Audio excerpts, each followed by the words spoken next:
السلام علیکم، اے حلقہ یاراں، اے جماعت دوستاں، اے میرے پیارے پاکستانیوں، کیسے ہیں آپ سب؟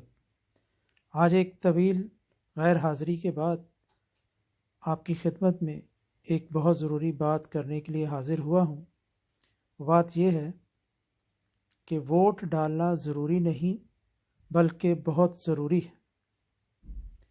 جو لوگ مر جاتے ہیں وہ سطح زمین کے نیچے چلے جاتے ہیں، اور جو لوگ مہنگائی اور حالات کے ہاتھوں جیتے جی مر جاتے ہیں وہ غربت کی سطح سے نیچے چلے جاتے ہیں۔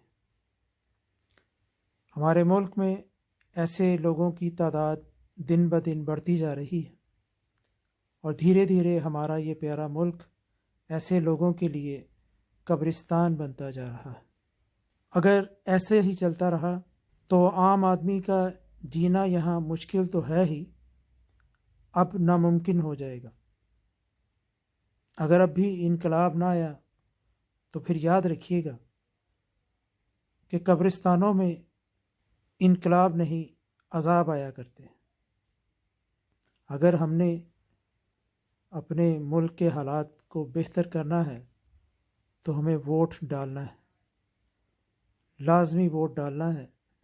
ووٹ ڈالو اور اس کرپٹ نظام کو بدل ڈالو جس نے 24 کروڑ عوام کا جینا حرام کر رکھا ہے۔ اس لیے انگوٹھا لگاؤ، انگوٹھا دکھاؤ اور کرپٹ لوگوں کو مار بھگاؤ۔ ووٹ ہی ہماری طاقت ہے، اس کا ثبوت 8 فروری کو ووٹ ڈال کر ضرور دیں۔ پاکستان زندہ باد، پاکستانی زندہ باد۔ اللہ حافظ۔